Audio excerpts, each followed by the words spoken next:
The time for action has arrived. This is probably going to be a two-part video because a lot of this information is pretty deep considering the ramifications.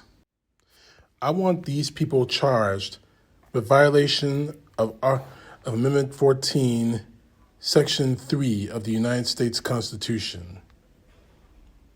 The people to be charged with this are Representative Rapal Gosar, Republican of Arizona, Representative Lauren Boebert, Republican of Colorado, Representative Mo Brooks, Republican of Alabama, Representative Madison Cawthorn, Republican of North Carolina, Representative Andy Biggs, Republican of Arizona, Representative Louis Gohmert, Republican of Texas, and of course, Mary Jean Taylor Greene, Republican representative of Georgia.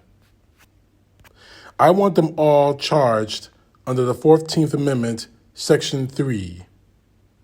No person shall be a senator or representative in Congress or elector of president and vice president or hold any office, civil or military, under the United States or under any state who, having previously taken an oath as a member of Congress or an officer of the United States or a member of the state legislature or an executive of judicial office of any state, to support the Constitution of the United States, shall have engaged in insurrection or rebellion against the same, or have given aid or comfort to the enemies thereof.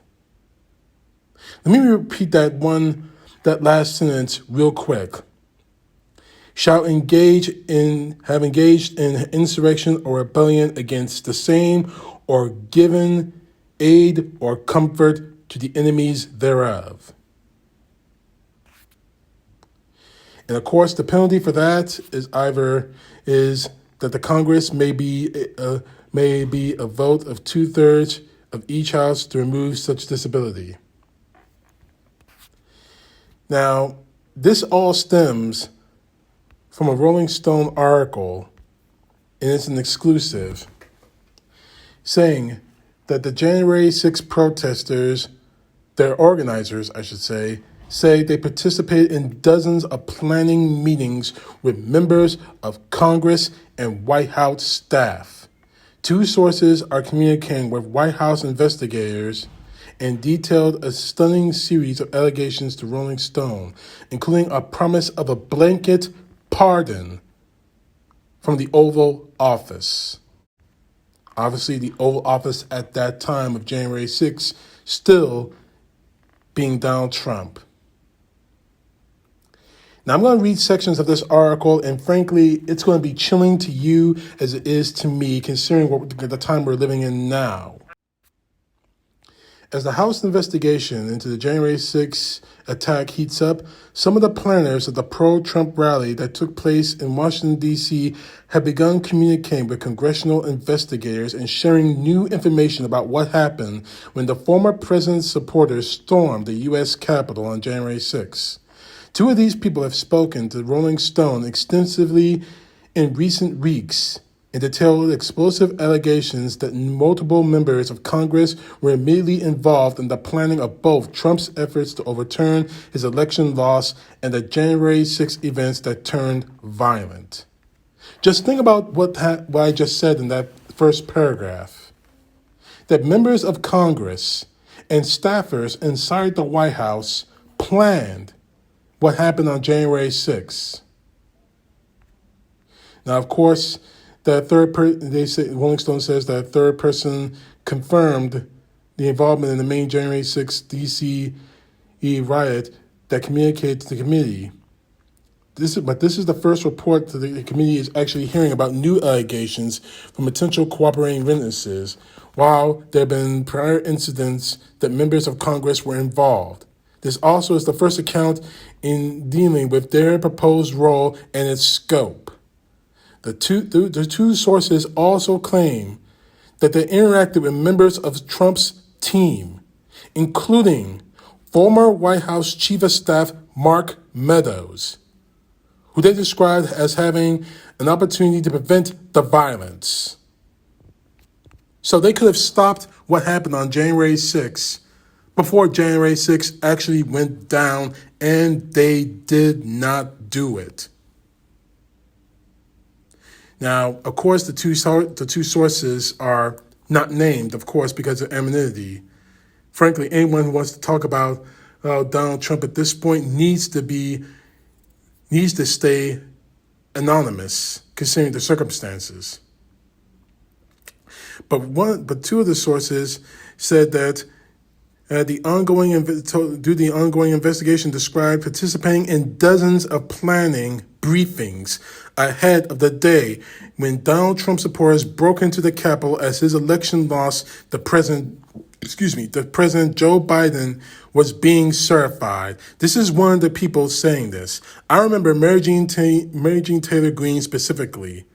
I remember talking to purposely close to dozens of other members at one point or another, or their staffs. This puts direct Mary Jean Taylor Greene and a lot of people around her right in the crosshairs. Think about that.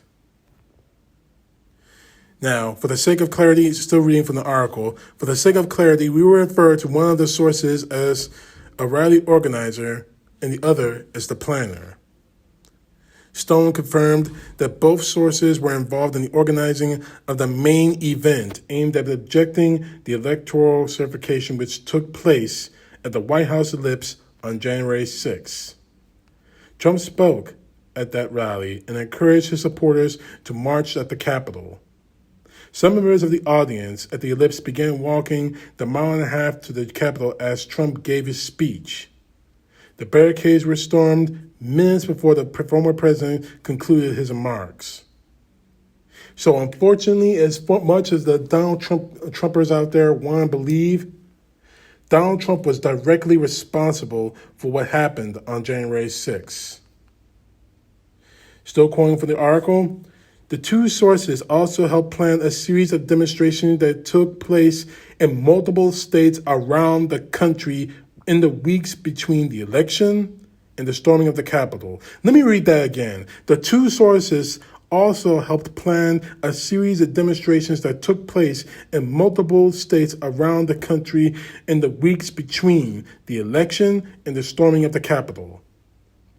So all of this was pre-planned, all of it, right up to January 6th.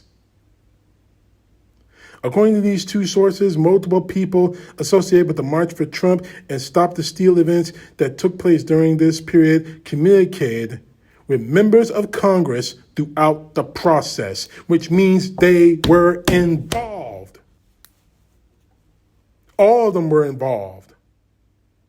And the people I listed in the beginning of this video, Gasol, Boebert, Brooks, Cawthorn, Biggs, Gohmert, and Green, all of them were involved in one way or another with this.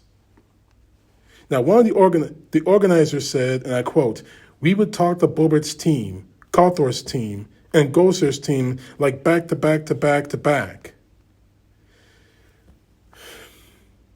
It's time for us to stop playing the games. These people are involved. And Gosar, quoting again from the article, Gosar, who has been one of the most prominent defenders of the January 6 rioters, allegedly took things a step further. Now, I want you all to remember this, to listen carefully. Both sources say that he dangled the possibility of a blanket pardon and an unrelated ongoing investigation to encourage them to plan the protests. This is quoting from the organizer. Our impression was that it was a done deal. They had spoken to the president in the Oval Office in the meeting about the pardons, that our names came up. They were working on submitting paperwork and getting members of the House Freedom Caucus to sign on a show of support. I'm still waiting for the pardons. I'm still waiting for the announcement that Donald Trump pardoned these people. But he didn't. People are being arrested for it. People are being convicted for January 6th, except the congressmen and what have you, but that day is going to come sooner or later. Now, this is the organizer speaking again. I was just going over the list of pardons, and we just wanted to tell you guys how much we appreciate all the hard work you've been doing. Gosser said, this is Paul Gosser saying this to the organizer. The rally planner describes the pardons as being offered while encouraging the staging of protests against the election, while the organizer says they did not get involved in the planning of the rallies solely due to the pardons. They're upset that it ultimately did not materialize. Basically, they screwed them, they used them, they screwed them, and that's all there is to it. I would have done it either way, with or without the pardon, the organizer says. This is the organizer talking, mind you. I do truly believe in this country, but to use something like that and put it out on the table when someone is so desperate, it's really not good business. Just admit that you were conned. Whoever this organizer is, obviously we don't have the name of it, just admit that you were conned by Donald Trump and his people. Just admit that you were conned. There's no disgrace for that.